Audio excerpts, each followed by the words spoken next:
وہ بھائی حج تو آٹومیٹیکلی جب آپ حج کے مقاصد کو پورا، یہ حج کے مقاصد ہیں، یہ انسان کی تربیت، ہر عبادت تربیت کا، نماز آپ کی تربیت کا سب سے بڑا ذریعہ ہے، روزہ آپ کی تربیت کر رہا ہے، حج آپ کی، دیکھیں اس آیت میں حج آپ کی تربیت کر رہی ہے، کر رہا ہے۔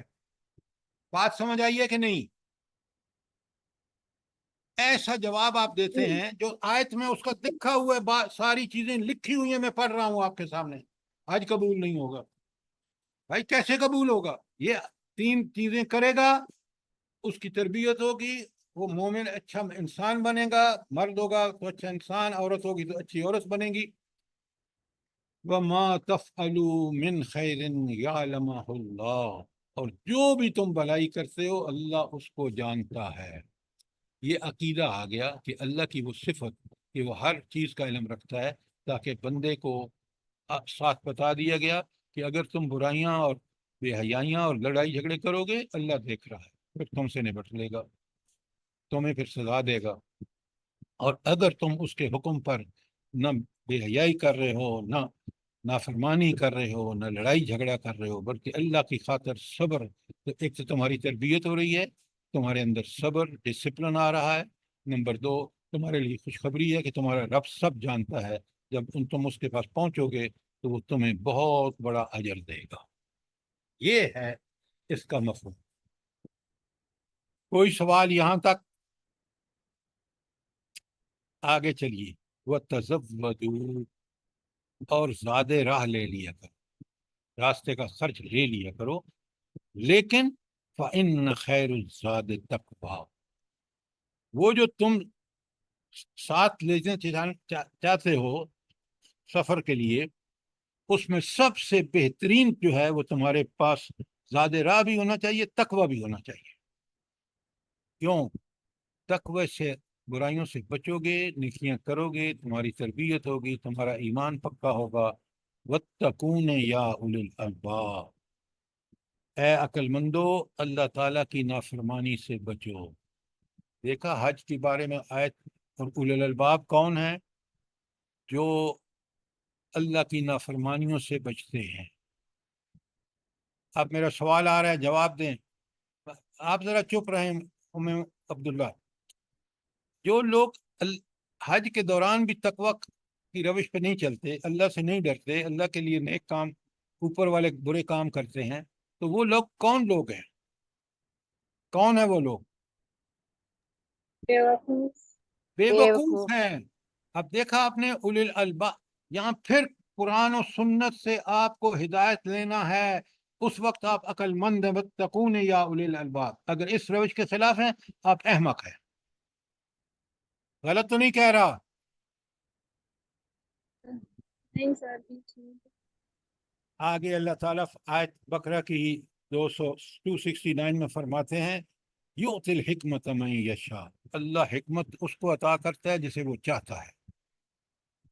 اچھا، اللہ حکمت جس سے چاہتا ہے، اللہ کی چاہت جو ہے وہ اصول ہے، جو شخص اس کے لیے کوشش کرتا ہے، ایمان لاتا ہے، ایمان کے مطابق زندگی گزارتا ہے، وہ ہے وہ شخص جو حکمت کا طالب ہے، اور اللہ پھر ایسے شخص کو حکمت دیتا ہے۔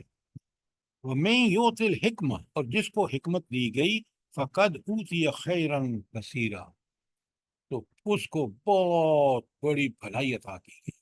کیوں؟ جب وہ حکمت جو اس نے اللہ سے مانگی ہے، سیکھی ہے، حاصل کی ہے، اس کے مطابق فیصلے کرے گا تو بھلے فیصلے ہوں گے۔ وَمَا يَذَكَّرُ إِلَّا أُولِي الْأَلْبَابِ، اور اہل عقل ہی نصیحت حاصل کرتے ہیں۔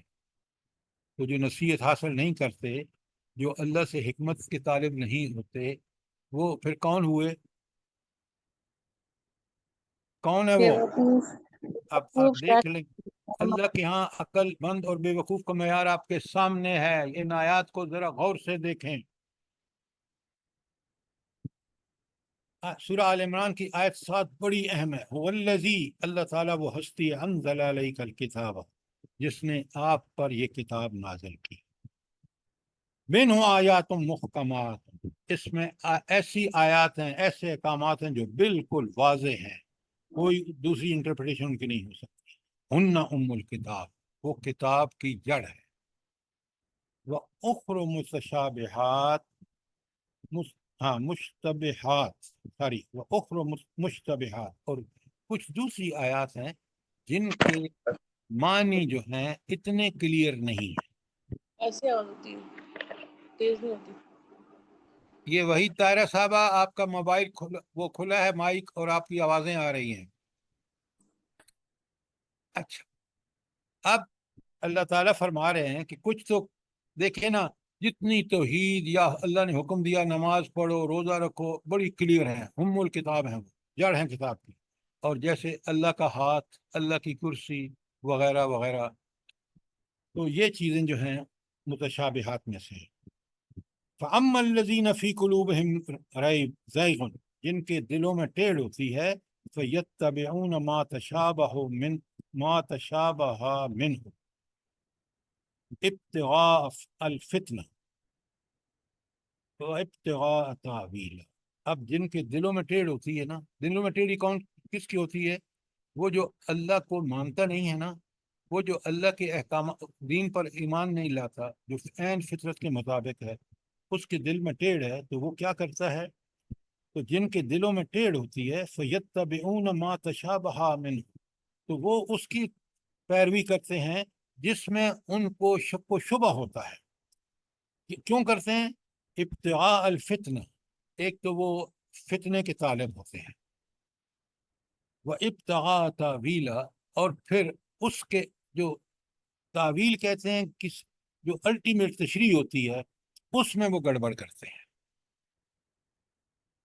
لیکن آپ سنیں، وَمَا يَعْلَمُ تَعْوِيلُهُ إِلَّا اللَّهُ، اب اللہ کا ہاتھ کیسا ہے، اللہ کی کرسی کیسی ہے، یہ اللہ ہی کو پتہ ہے، اس لیے فرمایا ما یعلم، اس کی تعویل صرف اللہ تعالیٰ جانتا ہے۔ اور بڑی اہم بات ہے جو مجھے اور آپ کو، والراسخون فی العلم، جو علم میں پختہ ہوتے ہیں، یقولون، وہ کیا کہتے ہیں؟ وہ کہتے ہیں آمنا بہ، ہم اس اللہ پر ایمان لائے جس کی یہ کتاب، کل من عندنا عند ربنا، ہر چیز ہمارے رب کی طرف سے، قرآن برحق ہے، اس میں ہر چیز رب کی طرف سے ہے۔ لیکن اس قرآن سے نصیحت کون حاصل کرتے ہیں؟ وَمَا يَذَكَّرُ إِلَّا أُولُو الْأَلْبَابِ، اس قرآن سے وہی لوگ نصیحت حاصل کرتے ہیں جو عقل والے ہیں۔ پھر آپ یہاں مجھے بتائیں کہ قرآن سے جو نصیحت حاصل نہیں کرتے وہ کون ہیں؟ جو بے وقوف ہیں سر۔ یہ میں اور نہیں کہہ رہے، یہ خود اللہ تعالیٰ فرما رہے ہیں۔ اب عقل، اللہ کے ہاں عقل کا معیار کیا ہے اور بے وقوفی کیا ہے، ان آیات سے بالکل کلیئر ہو رہا ہے نہیں ہو رہا؟ جلدی بتائیں۔ ہم جس نے ڈگریاں لے لی دنیا میں بہت ساری، وہ بڑا عقل مند ہے۔ میں نے ان ڈگریوں والوں کو دیکھا ہے کیونکہ میں نے خود ان کے اندر رہا ہوں، اللہ تعالیٰ نے مجھے بھی یہ توفیق بخشی ہے۔ یقین مانیں انہوں نے دنیا کو اذیت میں ڈال رکھا ہے۔ کیوں؟ ان کو اپنی ڈگریوں پر ناز ہے۔ یہ نصیحت جہاں عقل مند نصیحت حاصل کرتے ہیں، جس کے لیے اللہ نے انبیاء بھیجے، آخری نبی حضور نبی کریم صلی اللہ علیہ وآلہ وسلم تشریف لائے، ان کو ایسی کتاب دی جس کی حفاظت خود لے لی، اس کی طرف نہیں جاتے۔ یہ آپ کے ملک کے اندر جو کچھ ہو رہا ہے، یہ کتاب کی وجہ سے کتاب پر عمل کر رہے ہیں یا کتاب کو چھوڑ رہے ہیں؟ جلدی بتائیں۔ کتاب کو چھوڑ رہے ہیں سر، تو حفظ ذلت آپ کیا ہوا دیکھ بھی رہے ہے۔ ہیں، حماقت کی انتہا دیکھ رہے ہیں، ان کی حماقتوں کی وجہ سے ملک کس ذلت اور پستی میں ڈوبا ہوا ہے۔ جی سر، سر حفظ کر کے ایک آیت پہ عمل بھی نہیں کر رہے۔ اچھا، اب آ رہی ہے آیت 190 191 آل عمران کی، جو حضور نبی کریم صلی اللہ علیہ وآلہ وسلم کب پڑھتے تھے؟ جلدی بتائیں۔ سر یہ تہجد کے وقت۔ فجر میں، ہر روز کا معمول تھا، صبح فجر کی نماز کے جب اور بھی اٹھنے کے اٹھتے تھے تو آپ اٹھنے کے بعد ان آیات کی تلاوت کرتے تھے۔ اب بڑے غور سے سنیے، سمجھیے، اگر بات کلیئر نہیں ہے تو سوال کیجیے۔ سوال آپ بالکل نہیں کرتے، اور جب میں سوال کرتا ہوں تو پھر جواب نہیں دیتے آپ۔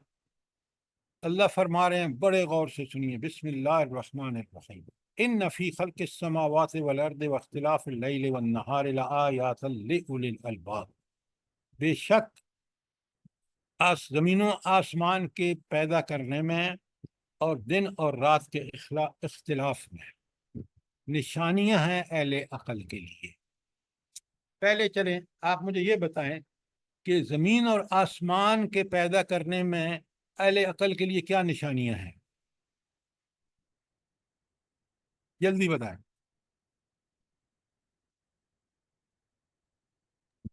رات دن کا آنا سب دن اور رات کا آنا جانا، چاند کا نکلنا۔ غور و فکر کرے ہر چیز۔ سر غور و فکر سے وہ اللہ تعالیٰ تک پہنچ جاتے ہیں نا کہ اس کے بنانے والا کوئی ہے۔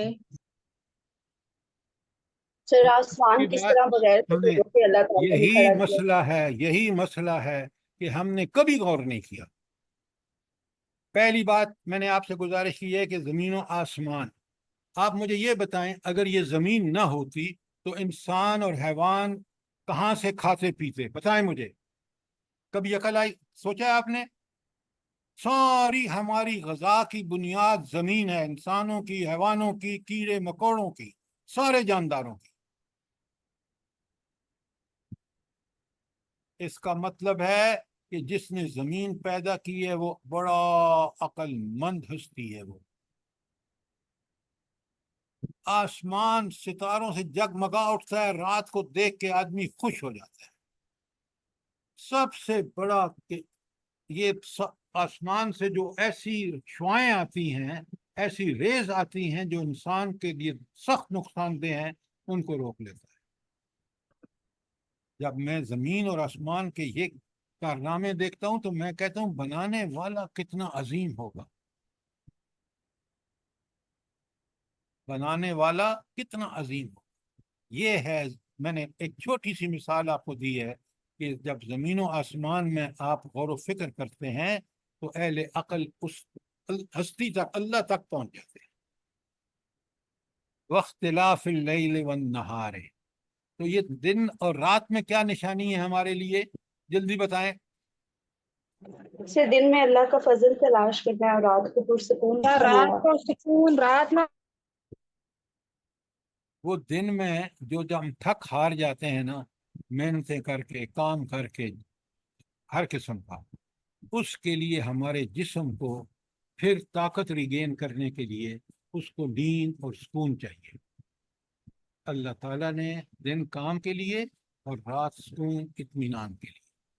اب پتہ چلتا ہے کہ بھئی وہ اندھیرے میں ایسی ماحول ہوتا ہے کہ ہارمونز ہوتے ہیں، وہ کس طرح انسان کو سکون کا باعث بنتے ہیں نیند کی وجہ سے۔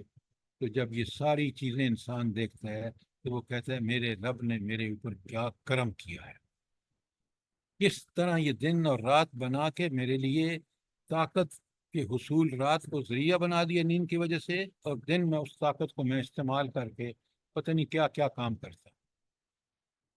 آئیے بات سمجھ میں کہ نہیں؟ تو اہل عقل جو ہے، چاہے وہ زمین و آسمان کی پیدائش ہو، چاہے وہ دن اور رات کا آنا جانا ہو، اس میں ان کو عقل کے والوں کے لیے بڑی نشانیاں ہیں۔ اور وہ سب سے بڑی نشانی یہ ہے کہ وہ اس خالق تک پہنچ جاتے ہیں جس نے ان کو بنایا، اور پھر جب ان کو یہ سمجھ آتی ہے تو یذکرون اللہ قیاما، پھر وہ اس اللہ کا ذکر شروع کر دیتے ہیں بیٹھے کھڑے اور اپنے پہلوؤں پر، اور پھر وَيَتَفَكَّرُونَ فِي خَلْقِ السَّمَاوَاتِ وَالْأَرْضِ، پھر مزید سوچتے ہیں۔ جب مزید سوچتے ہیں تو مزید ان کو اس اللہ کی حکمتیں سمجھ آتی ہیں، وہ پھر مزید اپنے ذکر و فکر میں ڈوب جاتے ہیں، اور پھر فائنلی ان کا فیصلہ کیا ہوتا ہے؟ ربنا ما خلقت ھذا باطلا، اللہ یہ دنیا آپ نے بیکار تخلیق نہیں کی ہے، کوئی مقصد ہے، اور مقصد یہ ہے کہ میں ایسے کام کروں۔ سبحانک، اے اللہ تو پاک ہے، فقنا عذاب النار، مجھے دنیا میں ایسے اعمال کرنے کی توفیق عطا فرما تاکہ میں ان تیری نشانیوں کی وجہ سے تیرے ذکر و فکر میں لگ جاؤں، اور مجھے تاکہ اس آخرت کے عذاب سے بچ جاؤں۔ کتنی پیاری آیات ہیں، اور اولو الالباب وہ ہیں جو ان پہ غور و فکر کر کے رب تک پہنچتے ہیں۔ اور جو جانوروں کی طرح دنیا میں اللہ کے ساری نعمتوں سے فائدہ بھی اٹھاتے ہیں، کبھی غور نہیں کرتے، تو وہ بے وقوف ہیں یا عقل مند ہیں؟ بیوقوف. اب آپ کو سمجھ آ رہی ہے کہ قرآن کس طرح انسانوں کے عقل کی تربیت کرتا ہے، فکر کی تربیت کرتا ہے، کس طرح ان کے ایمان اور عمل کو بڑھاتا ہے؟ جی سر الحمدللہ. اچھا، اب ایک اور چیز ذرا نوٹ فرمائیں، سورہ مائدہ کی آیت 100 میں اللہ قل لا یستوی الخبیث والطیب، اللہ تعالیٰ فرما رہے ہیں کہ پاک اور ناپاک ہرگز برابر نہیں ہو سکتے. آپ کی فطرت کا بھی یہی فیصلہ ہے، ہر انسان اس پہ ایگری کرتا ہے کہ یہ جو گندگی ہے یہ کبھی طیب کے برابر نہیں ہو سکتی. ہو سکتی ہے؟ آپ ناک کے آگے کپڑا کیوں رکھ دیتے ہیں جب گندگی سے گزرتے ہیں؟ آپ جب طیب چیزوں کو دیکھتے ہیں تو کیوں خوش ہو جاتے ہیں؟ یہ انسان کی فطرت ہے کہ وہ ناپاک اور پاک ہرگز برابر نہیں ہو سکتے. وَلَوْ عَجَبَكَ كَثْرَةُ الْخَبِيثِ، چاہے اس خباثت کی تعداد کتنی ہی بڑھ جائے. اریانی اور فحاشی بڑھ رہی ہے نا دنیا میں، بڑھ رہی ہے نہیں بڑھ رہی؟ جی سر. فیملی لائف کا کیا اثر ہو رہا ہے بتائیں مجھے؟ ستیہ ناش ہو رہی ہے سر. ستیہ ناش ہو گیا ہے. کیوں؟ اس لیے کہ اب کثرت ہے کس کی؟ ناپاک چیزوں کی. ایک ایک چیز کو غور کریں، رب العالمین نے اس کتاب سے نصیحت حاصل کرنے والوں کو اس لیے عقل مند کر رہا ہے. اور کتنے بے وقوف ہیں جو اپنی خواہشات نفس کی پیروی کے لیے اپنی بیٹیوں کو، اپنی بچیوں کو، اپنی عورتوں کو بے حجاب اور بے لباس کر کے باہر نکال دیتے ہیں.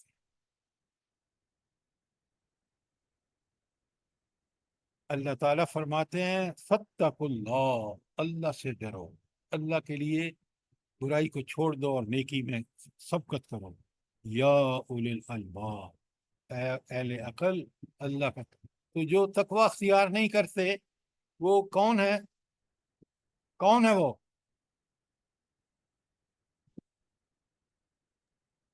بیوقوف احمق. بیوقوف، اندھے اور بہرے احمق ہیں، بے وقوف ہیں. اس لیے کہ آپ اللہ فلاح جب پائیں گے دنیا میں اور آخرت میں، کامیاب جب ہوں گے جب آپ تقوی اختیار کریں گے. لعلکم تفلحون میں یہی بات ہے. اب میں نے آپ کو 5-6 آیتیں کرا دی ہیں اور باقی ساری آیتیں آپ پہ چھوڑ رہا ہوں. جب تک آپ خود غور و فکر نہیں کریں گے آپ کو یہ بات کلیئر نہیں ہوگی.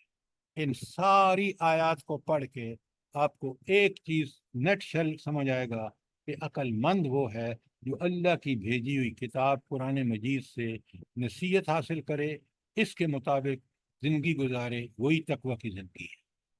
پھر تو ہے وہ اولل الالباب، ورنہ وہ جاہل اور بد نصیب ہے، بے وقوف ہے. اب بات سمجھ آ گئی کہ نہیں آئی؟ الحمدللہ. بات کلیئر ہے؟ جی سر. کوئی سوال؟ دیکھیں قرآن کو سمجھیں. یہ آج ہم بے وقوفوں کی صف میں کھڑے ہیں اس لیے کہ ہم اس قرآن کو، قرآن خود کہہ رہا ہے کہ جو مجھ سے نصیحت حاصل کرے گا وہ اولي الالباب ہے. تو اب آپ اور میں اپنا جائزہ لے لیں اللہ تعالیٰ کی اس جو حکمت ہے تاکہ ہمیں سمجھ آئے کہ ہم عقل مند ہیں یا بے وقوف ہیں. کوئی سوال، کوئی چیز کلیئر نہ ہو؟ شاباش.